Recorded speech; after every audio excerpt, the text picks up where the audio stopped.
Welcome to Penrose Learning, where we make understanding easy.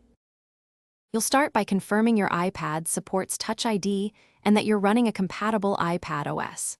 Once done, remove any screen protector or case that might obstruct the sensor and wipe the sensor and your finger clean so readings are accurate. Now open Settings, tap Touch ID and passcode, enter your passcode, and choose Add a Fingerprint. You're initiating the scan. Lift and rest your finger gently when prompted so the sensor can record multiple angles and edges. You're now in the capture phase. Place different parts of the finger on the home button so the sensor records the center and edges. Make small adjustments. Rotate your finger, vary pressure, and include the fingertip and sides, because Touch ID builds a composite from many partial scans.